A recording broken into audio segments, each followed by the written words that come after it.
Welcome back to AM Northwest.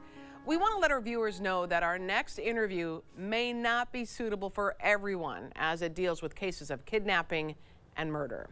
The true crime podcast, Stolen Voices of Dole Valley, delves into the chilling story of a serial killer who terrorized young women in our area during the 1970s. Many of the survivors and families of his victims are still fighting for justice. You don't know what a monster looks like until it's too late. He was this young, good-looking, charismatic guy in a blue van. When he put the knife to my throat, I thought, this can't be happening to me.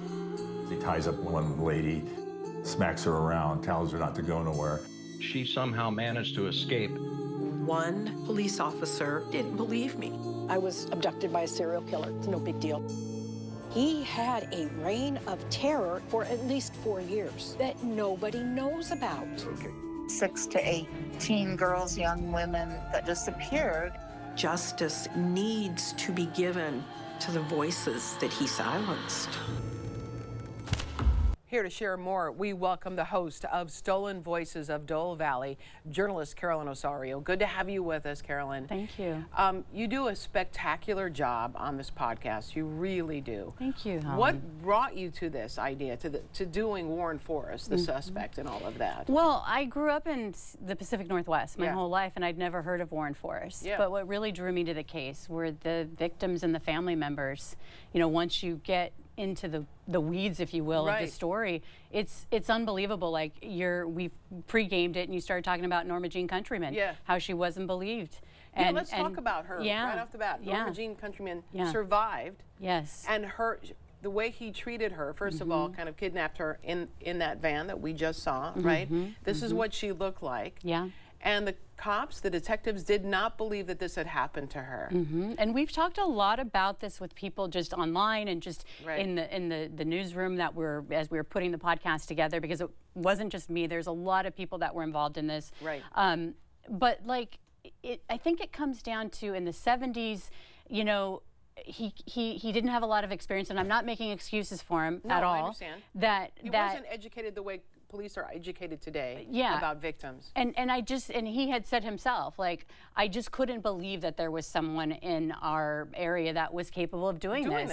Unfortunately for Norma, he would rather believe that this young girl was you know, making up some, you know, lie because she didn't want to get in trouble with her parents or whatever. And I think that's the crux of this and the power of it, of like, believe victims. Those color photos, it took me forever to get those. I saw the black and white, but I really wanted to see the color, not for the salaciousness of it, but to see what Norma had been through and why. When I saw the color, you can't unsee them. No, you can't. And it's like, why was she not believed? And so, you know, well, he picked his victims for a certain reason, didn't he? So they were girls who were basically throwaway girls, foster girls. Tell me more. You know, they were very vulnerable. Yeah. They were all, you know, on their own, walking alone, students. And he picked girls that he felt that, I mean, I can't get into the mind of a serial killer, but that nobody would care about. And I think that that's the importance of a case like this, of absolutely people care, and they've cared for a really long time. Investigators who've come out of retirement that have just never given up. The family members who have just been, you know, Star Laura, her sister went missing over 50 years ago, and she is still plugging away, like, you will not forget my sister. And you know, she's hooked up with these and it's very inspiring. That's the thing about a case like this. It's very dark, but there's also so many heroes. And I think we have this event coming up. And we're going December the 8th. Yeah, December the 8th, and we're bringing together, because this is not cold. This case is very hot right now. We have Paul Holes, who is credited with helping to solve the Golden State Killer case through investigative genetic genealogy. He'll be on the panel. He is consulting with the Clark County Sheriff's Office. There are some hairs that have never been tested. Oh, wow. That could connect him specifically, hopefully, to Carol Valenzuela. Some of these hairs, when Paul came out this summer and was consulting with investigators, he was looking through the documentation and realized there were notations that they were cadaver hairs. So basically, those would be the ones that you would test first, like from a person who's deceased. So if they can connect him physically to Warren Forrest, That's another victim, especially if it's Carol Valenzuela. She was found next to Martha Morrison's, whose case was recently adjudicated. So there's a witness was found and interviewed who. So we're going to be talking about all these little tips. That's going to be absolutely fascinating. He got away with it for so long, it seems to me, because he was good-looking guy at the time, good-looking guy, had a wife and kids. And he kind of worked in the Vancouver area. You know, I mean, people knew, people trusted people in the Vancouver area. Also, a number of people, girls, were hitchhiking, which was the thing to do at the time. Absolutely was. It's a different time now. It's like people, you know, that was like the ultimate freedom, and it was men and women. And, you know, he took advantage of that yet again. And I think that with Warren Forrest, in my work of, you know, the true crime genre, he has a specific kind of skate under the surface. You know, Ted Bundy was kind of getting all of the oxygen in the room, and he kind of just went with it. And that's one of the frustrating things for victims and their family members, is that a lot of people outside of this area, and even people in this area, don't know what he did. And so it's like a second victimization, where it's like you go through this, and then he, you know, and he came up for parole, like, you know, multiple times, and they had to go through it again. So I think that the podcast has achieved that, in the sense of, like, telling people's stories and letting their stories be heard and seen, which is really important for them.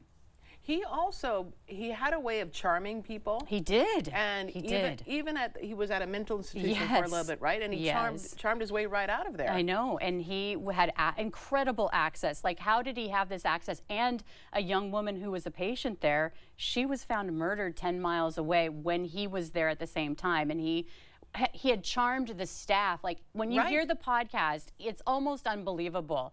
Like, what he had done to the Lacamas Lake victim nearly killed her, and then they were going to release him 2 years later. So he had this ability to charm, to fly under the radar, to have people feel sorry for him. And there's just he just has a very specific, he's not like a Ted Bundy, where he was like in your face and lots of, you know, gravitas. Flew under the radar. Yeah, he absolutely did. So tell me about the event on December 8th. What's going to happen? So December 8th, it's a true crime listening event where we're going to go over the case, and then we're going to have a panel with Star Lara, whose sister Jamie Grissom went missing in December 7, 1971. She actually went to Vancouver High School. She did.